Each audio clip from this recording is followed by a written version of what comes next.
Eh bien, mes frères et sœurs, que le Seigneur vous bénisse abondamment. Alléluia. Et il est vrai que le Seigneur, il dit dans sa parole, n'appelez pas frères, ni sœurs bien sûr, ceux qui vivent dans la débauche. Parce qu'il n'y a pas commune mesure entre la lumière et les ténèbres. Et les ténèbres n'ont rien en Jésus-Christ. La parole de Dieu nous dit, il y en a qui sont nés de la chair, ils sont charnels, ils sont nés de femmes, mais aussi il y en a qui sont nés de Dieu. Alors dans les familles, tu auras pour ennemi les gens de ta maison, celui qui est né de la chair, eh bien il va combattre contre celui qui est né de l'esprit. Mais en tout cas, que le Seigneur bénisse ceux qui comprennent la parole de Dieu. Seuls les enfants de Dieu peuvent connaître la parole de Dieu. Alléluia. Alors aujourd'hui, j'aurais voulu vous parler, eh bien, de la verge. Mais la verge, on peut dire le bâton aussi, hein, le bâton de commandement, c'est aussi une verge. La verge, elle est faite pour redresser. La verge est là pour, eh bien, sûrement pour l'enfant, alléluia, c'est ce que nous allons voir dans la parole de Dieu. Mais la verge peut aussi, comme nous dit la parole de Dieu, se transformer en serpent. Alors, quand elle se transforme en serpent, la verge, soit que c'est pour une condamnation, comme nous voyons en Égypte, quand la verge, eh bien, de l'Éternel a été jetée aux pieds de Pharaon, là nous avons vu que la verge a avalé les deux serpents, eh bien, égyptiens.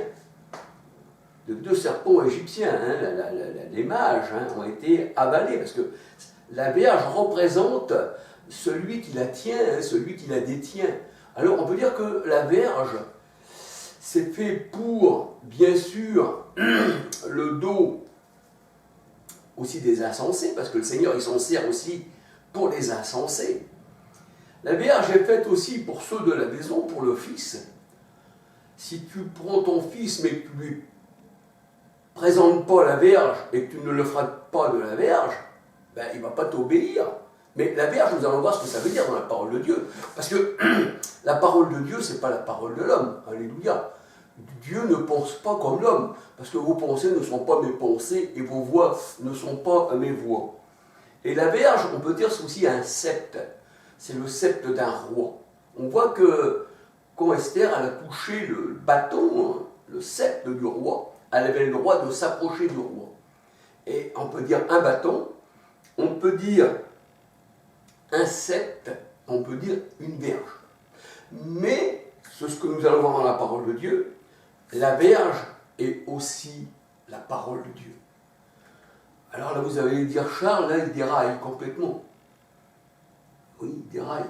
Mais je suis sur les rails qui mènent, eh bien, au Seigneur. Alléluia. Et je suis avec lui, et lui avec moi, comme il est avec tous ceux qui lui appartiennent. Le Seigneur ne nous a pas laissés orphelins, et il nous a fait comprendre sa parole. Mais ceux du monde ne peuvent pas comprendre, parce que la parole de Dieu est folie pour ceux qui périssent. Alléluia. Alors, je voulais vous parler de la verge, du serpent et de la parole. Alléluia. Gloire au Seigneur. Alors, il est vrai que le langage que nous avons, c'est un langage spirituel. Nous pensons comme le Seigneur. D'ailleurs, nous avons sa pensée. Dans 2 Corinthiens 2,16, nous avons sa pensée, nous avons son esprit.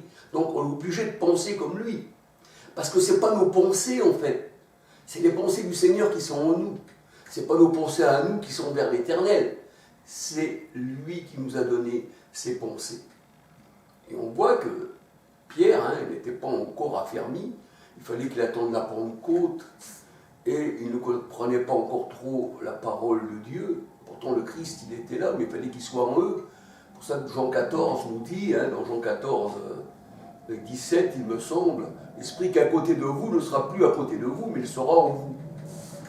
Alléluia. Donc il fallait que le Seigneur rentre en nous pour qu'on puisse être enseigné, Jean 14, 26. Par l'Esprit, l'Esprit nous enseignera toutes choses. Mais nous avons un langage spirituel pour les choses spirituelles.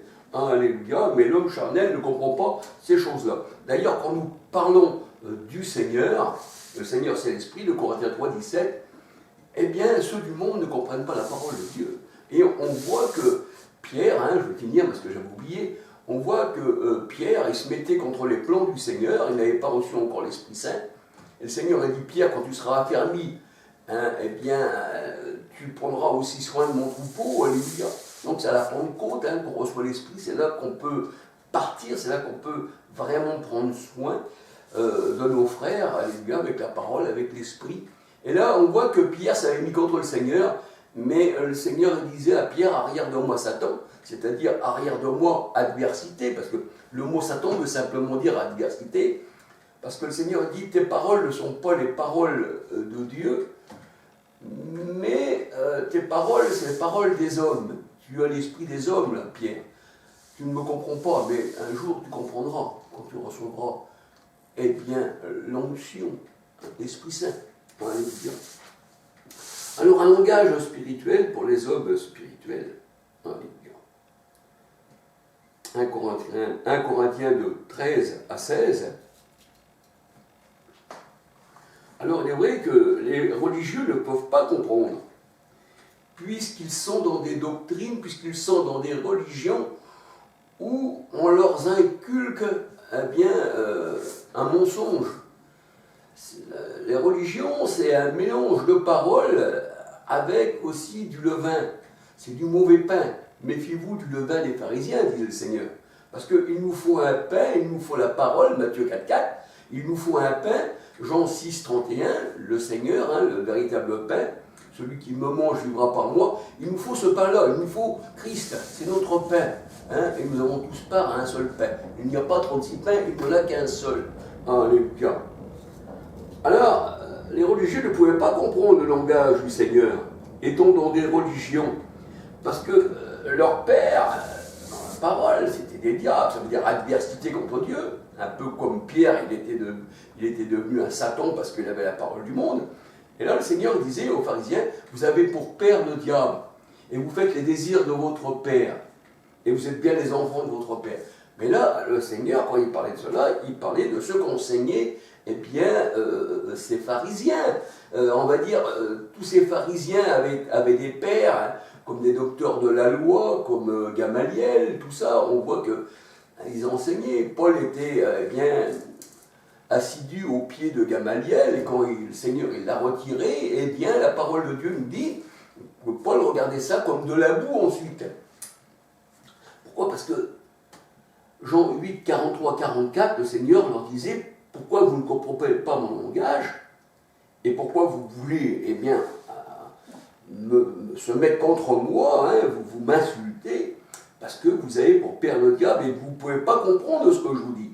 Jean 8, 43, 44.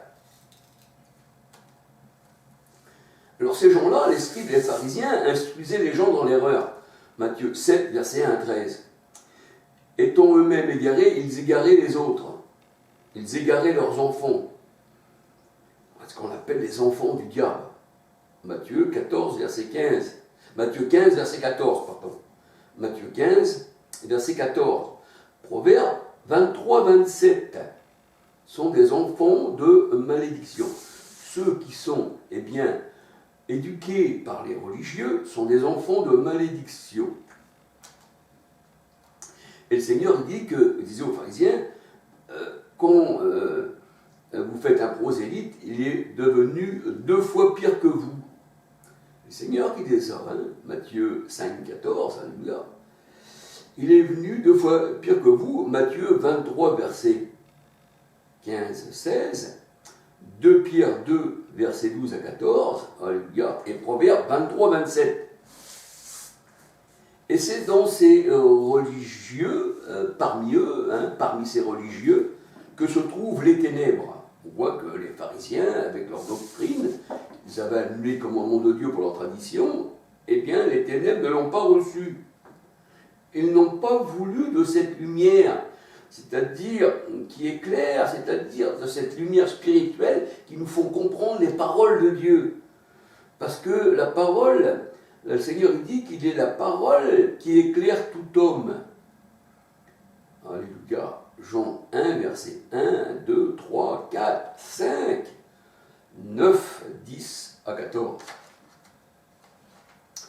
Alors, laissons-nous guider, alléluia, la verge, un serpent, la parole, laissons-nous guider.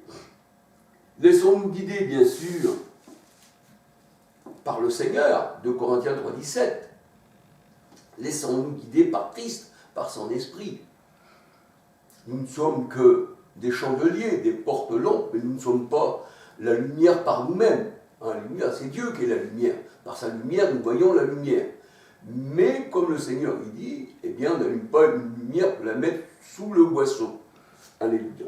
Que votre lumière brille parmi les hommes. C'est-à-dire votre enseignement, Proverbe 6, 23. Alléluia. Alors, d'abord, qu'est-ce que la verge de Dieu?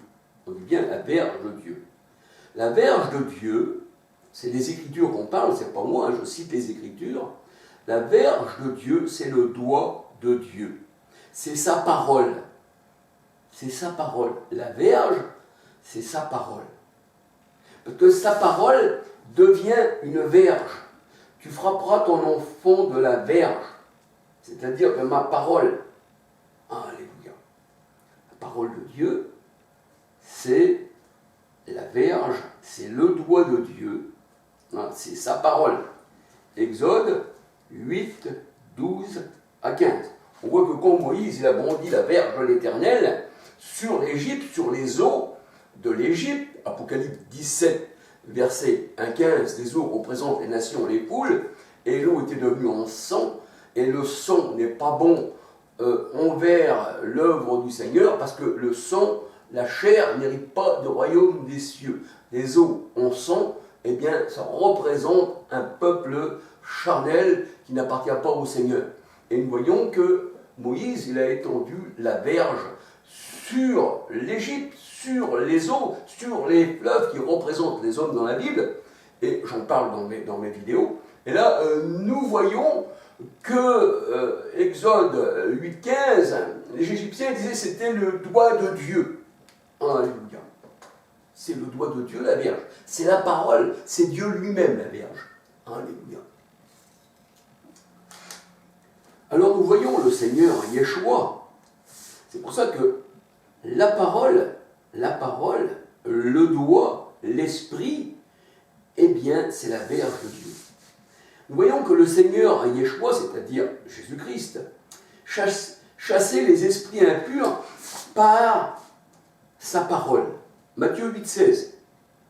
Il guérissait, il chassait les mauvais esprits par sa parole. Matthieu 8, 16. Il chassait les mauvais esprits maintenant par le Saint-Esprit. Matthieu 12, versets 28 à 32. Il chassait, eh bien, les mauvais esprits par le doigt de Dieu. Luc 11, verset 20. Et Exode 8, 15, comment on va dire, Égyptiens disaient c'était le doigt de Dieu. Alors, parole, esprit, et doigt de Dieu, ça veut dire la même chose. Alléluia. Luc 11, 20. Alors, quand le Seigneur chassait les mauvais esprits par sa parole, Matthieu 8, 16, par l'Esprit Saint, Matthieu 12, 28 à 32, par le doigt de Dieu, Luc 11, 20, on peut dire que le Seigneur Jésus-Christ chassait, eh bien, guérissait, eh bien, par Dieu lui-même. Parce que Jésus, il est Dieu manifesté en chair, 1 Timothée 3, 16, la parole manifestée en chair. Jean 3, verset 2. Cet homme ne peut rien faire si Dieu n'est pas avec lui. C'est ce que disaient les gens. Jean 3, 2. Acte 2, verset 22, 23.